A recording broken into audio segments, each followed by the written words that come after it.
Syihab yang sedang berpidato di atas panggung mengatakan kalau FPI tidak akan memusuhi ISIS, FPI tidak akan menggebuk ISIS. Dan bahkan di video itu Habib Rizik menyatakan bila syariat Islam tidak ditegakkan, bila TNI dan Polri main tangkap dan tembak, maka perlu ada ISIS di Indonesia. Sebenarnya ini adalah video berdurasi panjang selama 25 menit lebih.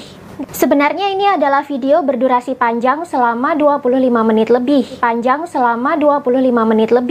Sebenarnya ini adalah video berdurasi panjang selama 25 menit lebih. Dalam video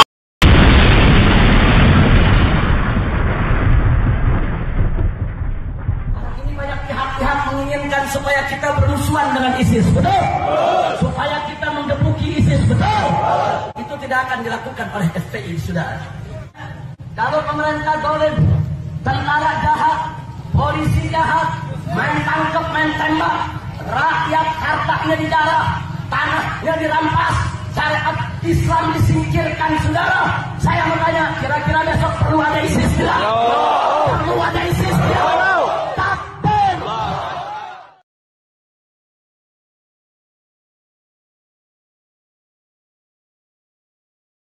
Dalam video ini sebenarnya Habib Rizik memaparkan bahwa FPI tidak menolak tapi juga tidak menerima ISIS sepenuhnya. Habib Rizik seolah-olah berbicara netral di sini.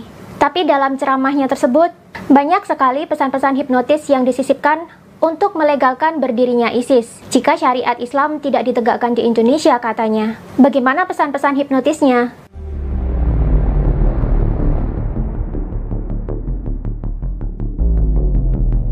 Gaya bicara Habib Rizik yang menggebu-gebu, plus beberapa kali mengulang pertanyaan yang sama demi mendapatkan jawaban gegap gempita dari pendengarnya adalah bentuk komunikasi hipnotis untuk menanamkan suatu pesan di pikiran bawah sadar pengikutnya. Dalam hal ini, pesan yang ingin disampaikan Habib Rizik adalah perlu mendirikan ISIS di Indonesia jika dianggap pemerintah tidak menegakkan syariat Islam. Padahal, Indonesia adalah negara hukum berideologi Pancasila, bukan negara Islam yang hukumnya berdasarkan syariat Islam. Ini jelas-jelas tidak masuk dengan syarat yang Habib Rizik utarakan dalam pidatonya. Jika syariat Islam tidak ditegakkan, maka sama saja Habib Rizik sedang menyampaikan pesan kepada pendukungnya bahwa ISIS memang diperlukan di sini.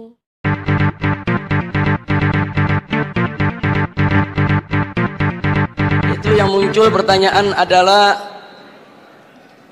kenapa FPI ikut simposium? Apa hanya karena sekedar anti PKI atau sekedar ikut-ikutan? Atau betul-betul serius ingin membela Pancasila? Jadi ada sebagian kelompok ini menganggap FPI ini selama ini kan anti Pancasila. FPI ini anarkis, radikalis, bahkan ada yang tuduh teroris, ada lagi belakangan yang bilang cabang ISIS. Nah, saya pikir ini kesempatan saya untuk menyampaikan yang sebenarnya. Nah, baiklah ya ikhwan, para peserta simposium yang saya hormati semua. Terlebih dahulu ingin saya jelaskan sebelum masuk ke dalam ideologi Pancasila itu sendiri dalam pandangan Front Pembela Islam, bahwa FPI punya sikap bagaimana menyikapi Islam sebagai agama dan menyikapi Pancasila sebagai dasar negara. Islam adalah akidah, Pancasila adalah ideologi.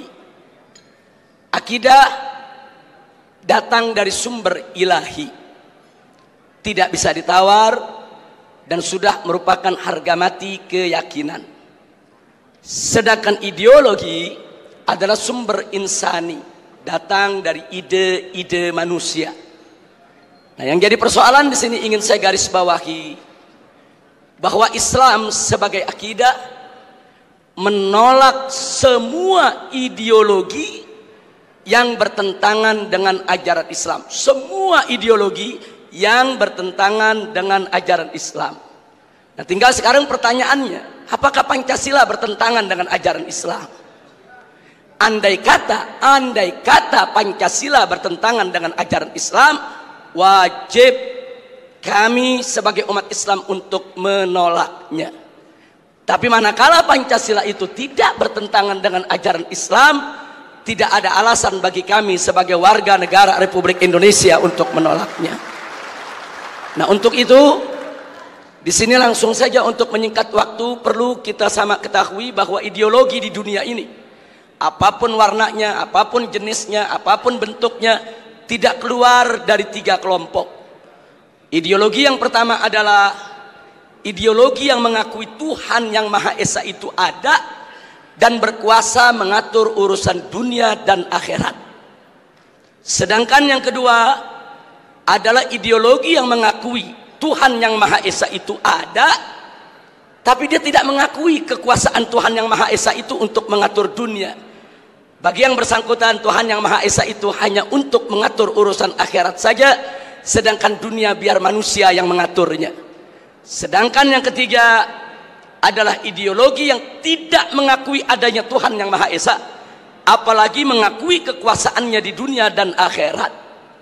Nah, tinggal pertanyaannya, Pancasila masuk kelompok ideologi yang mana?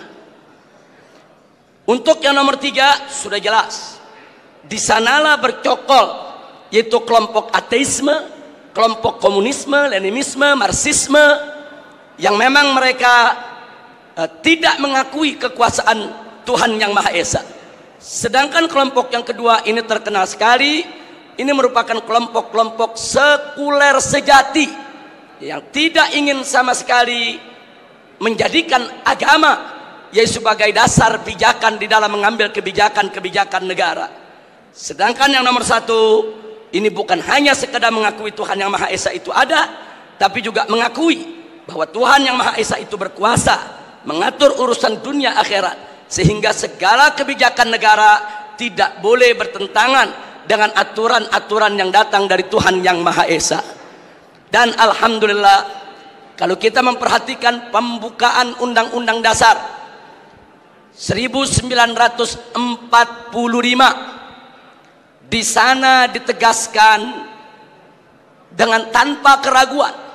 Begitu juga ditegaskan kembali dalam batang tubuh Undang-Undang Dasar 1945 pasal 29 ayat 1, bahwa negara Republik Indonesia berdasarkan ketuhanan yang Maha Esa. Dan pada pasal 29 ayat 2 ada jaminan dari negara bahwa tiap warga negara bebas untuk melaksanakan ibadahnya sesuai dengan keyakinannya masing-masing.